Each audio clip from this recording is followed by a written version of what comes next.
si vous ne faites pas cette opération non remboursée à plus de 2000 €, vous n'aurez plus de dents à la fin de l'année. C'est embêtant, hein. Mais alors que faire durant vos heures supplémentaires? Bienvenue dans Temps Perdu.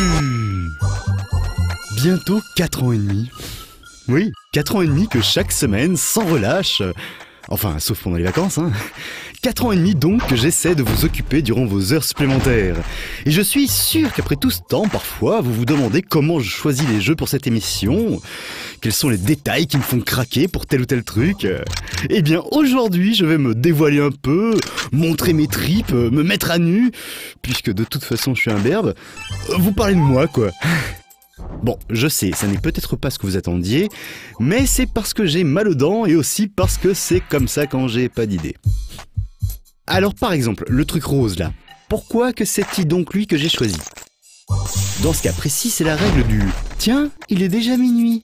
En effet, tout simplement, de temps en temps, il suffit qu'un concept me plaise ou m'intrigue pour que j'y perde moi-même beaucoup de temps. Ici, être dans un jeu mêlant réflexion avec un brin de plateforme sans pouvoir sauter, forcément on veut savoir ce que ça cache. Et en s'y essayant plus avant, on découvre un joli casse-tête bien fait qui fait tout ce qui lui est possible pour pousser le joueur à aller jusqu'au bout de l'aventure. Et mis à part la couleur rose du personnage, on ne peut pas dire que c'est moche. Alors forcément, quand je vois ça, j'ai envie de vous en parler. Après, il y a les coups de foudre. Les trucs qui sont pas forcément longs, pas forcément parfaits, mais qui m'ont tapé dans l'œil, que ce soit par leur aspect graphique, par un gameplay original, ou par un scénario ou une ambiance qui accroche, qui tape, qui marque. Et c'est un peu ça dans Ryu. Ici, vous incarnez un tueur moche en plus.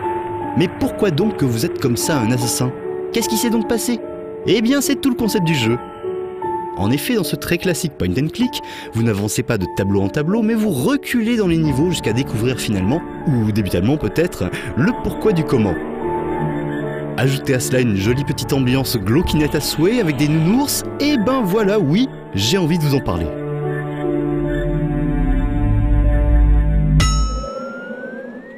Ensuite, il y a les valeurs sûres, les jeux tellement bien qu'on en attend impatiemment une suite et que dès qu'elle sort, hop, c'est sûr, on va aimer.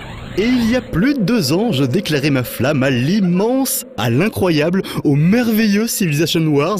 Et vous n'allez pas le croire, le 21 décembre dernier est sorti sur vos navigateurs préférés, Civilization Wars Ice Legends.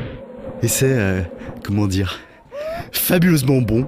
C'est toujours de la stratégie, c'est toujours des petits bonshommes à balancer par paquet de trouses, des magies à débloquer et améliorer, 4 factions un peu différentes, 8 modes options pour refaire avec plaisir chaque niveau, et l'annonce que bientôt, très bientôt, devrait voir le jour une véritable suite à Civilization Wars. Et alors oui, j'ai envie de vous en parler.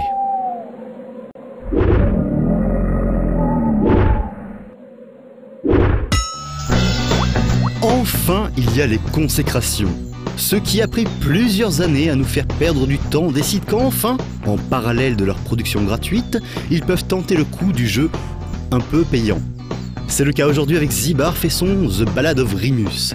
À vous de voir si vous voulez vous laisser tenter, mais en attendant, jetez-vous sur le 4e épisode de The Several Journeys of Remus, qui reste lui gratuit et indispensable. Une fois votre plaisir assouvi, éjectez-vous sur la démo du jeu payant et profitez de toutes ces oublies musiques, de ces voix pleines d'humour, de ces points et de ces clics, et ravi, regardez l'heure. Et oui, là, enfin, vous comprenez pourquoi j'avais envie de vous en parler. Et oui, vous le savez, vous n'oublierez plus jamais que, pour gagner plus, jouez plus.